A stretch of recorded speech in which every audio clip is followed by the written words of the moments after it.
ஒரு மிஸ்ட்ரிக்கல், ஒரு adventurous, thrilling movie அப்படின்லாம் போட்டிருக்காங்க. இந்த படத்துடைய பேரு கஜானா. ஸோ இந்த படம் வந்து ஃபோர் ஸ்கொயர் ஸ்டுடியோஸ் அப்படிங்கிறவங்க வந்து தயாரிச்சிருக்காங்க. இந்த படத்துடைய இயக்குனர் பிரபதீஷ் சாம்ஸ், அவர் தான் இந்த படத்தை ப்ரொடியூஸ் பண்ணி டைரக்டும் பண்ணியிருக்காரு. இந்த படத்தில் ரொம்ப அழகாக பண்ணியிருக்கிறது வந்து விஎஃப்எக்ஸ், அதாவது கிராஃபிக்ஸ் அப்படின்னு சொல்லுவாங்க. அது கிரீன் ஸ்டார். இந்த படத்துடைய ஆரம்பத்திலே வந்து பார்த்தீங்கன்னா ஒரு மர்மமான ஒரு விஷயம், ஒரு புதையலை தேடி ஒரு ஹஸ்பண்ட் அண்ட் ஒய்ஃப் பழங்காலத்தில், அதாவது பல வருஷத்துக்கு முன்னாடி போறாங்க அப்படிங்கிறத அப்படி காமிச்சு டைட்டில் ஆரம்பிக்கும் போது டைட்டில் வந்து ஒரு சென்னை, கன்னியாகுமரியில் ஆரம்பிச்சு சென்னை வரைக்கும் வரக்கூடிய ஒரு டிராவலை, ஒவ்வொரு ஊரா கடந்து வராங்க அப்படிங்கிற டிராவலை வந்து டிராவலாவே எடுக்காம அதே வந்து ஒரு ஏஐ முறைப்படி, ஒரு ஏஐ தொழில்நுட்பத்தில் கம்ப்ளீட்டா வந்து சிஜி பண்ணி அப்படியே வந்து நம்ம ரோடு, கார் வர்றது, கோயில்கள் கிராஸ் பண்றது அப்படின்னு சொல்லி அதை பண்ணியிருக்காங்க. ஒரு புதிய முயற்சி. ஏன்னா சமீபத்தில் தான் கர்நாடகாவில் வந்து ஒருத்தர் ஒரு ஏஐலேயே ஒருத்தர் வந்து படம் எடுத்திருக்காரு அப்படின்னாங்க. இது எங்கே போய் முடியும் அப்படிங்கிறது நமக்கு தெரியல. பட் இருந்தாலும் வந்து அந்த படம் வந்து இன்னைக்கு எல்லாரும் வந்து பார்க்கணும் அப்படின்னு ஆசைப்படுறாங்க. எப்படி ஏஐல ஒரு ஃபுல் படத்தை எடுக்க முடியும் அப்படின்னு. அது மாதிரி இந்த படத்துல வந்து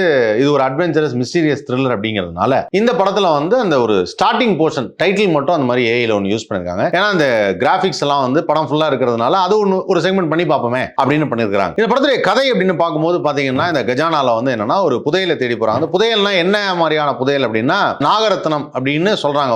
ஒரு பஞ்ச லோகங்களையும் பஞ்ச பூதங்களையும் கண்ட்ரோல் பண்ணக்கூடிய ஒரு நாகரத்னம் அப்படின்னு சொல்றாங்க. அந்த நாகரத்னம் எங்க போய் இருக்கு அப்படின்னா அது நாகமலையில இருக்கு. நாகரத்னம் நாகமலை சிங்க் ஆயிடுச்சு. சரி, ஓகே. நாகமலை எங்க இருக்கு? நாகமலை இந்த மலையை தாண்டி இருக்கு. மலையை தாண்டி அப்ப என்ன இருக்கு? யானமலை இருக்கு. அப்புறம் அங்க என்ன இருக்கு? புலிமலை இருக்கு. சரி, எப்பதான் சார் நீங்க வருவீங்க அப்படின்னு. அந்த மாதிரி இந்த படத்துல வந்து ஏராளமான ஆர்டிஸ்ட், இதையும் ஸ்டார் காஸ்டிங் அப்படின்னு பாக்குறப்ப வேதிகா அவங்க வந்து ஒரு லீட் ரோல், இனிகோ பிரபாகர் அவர் வந்து ஒரு லீட் ரோல் பண்ணியிருக்காரு. அதுக்கப்புறம் வந்து பிரதாப் போத்தன், மறைந்த இயக்குனர் மற்றும் நடிகர் பிரதாப் போத்தன் வந்து இந்த படத்துல ஒரு முக்கியமான கதாபாத்திரம் பண்ணியிருக்காரு. அவர் பண்ணும்போது எப்பவுமே இந்த மிஸ்டீரியஸான கேரக்டர் பண்ணும்போது இல்ல, நான் அப்பவே சொல்லியிருக்கேன் இந்த இடத்துக்கு நீ போக கூடாதுன்னு அப்படின்னு.